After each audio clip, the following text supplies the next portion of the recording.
Hi කොහමද ඔයාලට? ඉතින් මං හිතනවා ඔයාලා හැමෝම හොඳින් ඇති කියලා. මං අද හදන්නේ මේ දවස්වල තියෙන දැඩි රස්නෙට ඔයගෙන් උෂ්ණ වෙලා නම් මෙන්න මේ සව්පානේ ඔයාලා අනිවාර්යෙන්ම හදලා බීලා බලන්න. ඉතින් අපි බලමු මේ සව්පානේ හදාගන්නේ කොහොමද කියලා. ඉතින් ඔයාලා මගේ channel එක තාම subscribe කරලා නැත්නම් channel එක subscribe කරලාම වීඩියෝ එකත් එක්ක එකතු වෙන්න කියලා ආදරෙන් ඉල්ලනවා. අපිට මේක හදාගන්න ඕමනා වෙනවා chocolate powder, සව්, සීනි, custard powder, ඒ වගේම පොල් කිරි. මම පළමුවෙන්ම භාජනයකට custard powder මේස හැඳි 4ක්, ඒ වගේම chocolate powder මේස හැඳි 1/2ක්, සීනි මේස හැඳි 4ක් එකතු කරගන්නවා. මේකටම මම පොල් කිරි වීදුරුවක් එකතු කරගන්නවා. මම මෙතනදී එකතු කරගත්තේ ලොකු පොල් කිරි වීදුරුවක්. මම මේ පොල් කිරි වීදුරුවත් එකතු කරගෙන මේ ටික හොඳින් mix කරගන්නවා. මේ custard powder වල කැටි ගතිය තියෙනවා. ඉතින් මේ කැට ගතිය නැති වෙනකම්ම මම මේක හොඳින් mix කරගන්නවා. මේ වෙලාවේදී මම lip off කරගෙන තමයි තියන්නේ. මේ කැටි ටික හොඳින් දිය වුණාම තමයි මම lip on කරගන්නේ. ඉතින් කැටි ටික හොඳින් දිය වුණාම මම මේකට තව වතුර වීදුරුවක් එකතු කරලාම lip on කරගන්නවා. lip on කරගෙන මේ පදම එනකන් ඔයාලා මේක හොඳින් හැඳි ගා ගන්න ඕනේ. අපි මේක lip on කරාම හැඳි ගන්න එක නවත්තන්නේ නැහැ. එහෙම වුණොත් custard powder ටික වෙනම යටට එකතු වෙලා එක වෙනම කැට ගැහෙනවා. ඒ නිසා නවත්තන්න නැතුව මේ custard එක හොඳින් හැඳි ගා ගන්න ඕනේ.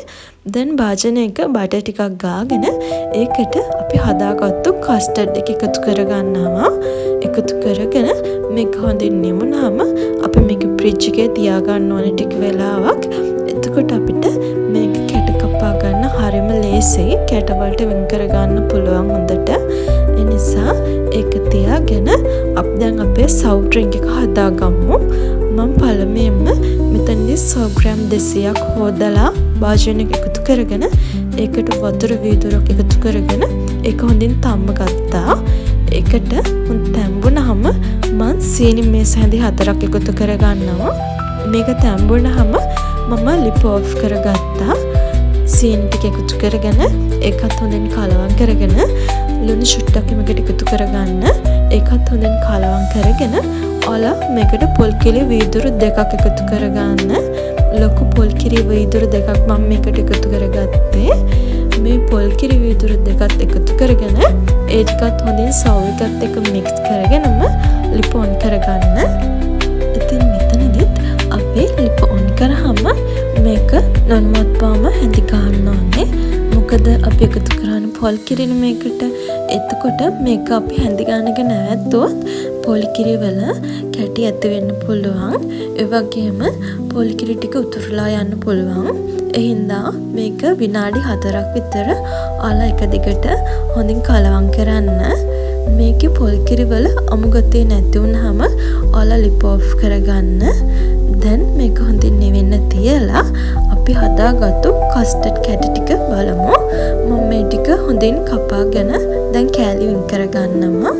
මෙහෙම කෑලි වෙන් කරගෙන ඔයාලා වීදුරුවකට අවශ්‍ය ප්‍රමාණයට මේ කැට ටිකක් එකතු කරගන්න.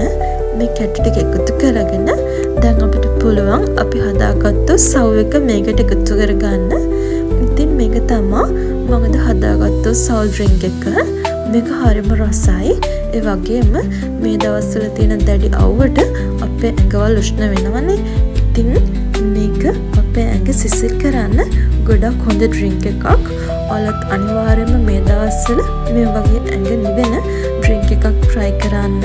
එතකොට මේ දැඩි රසනෙත් එක්ක අපිට ඇති වෙන්න පුළුවන් ලෙඩ රෝග වලින් අපිට අවම වෙන්න පුළුවන්.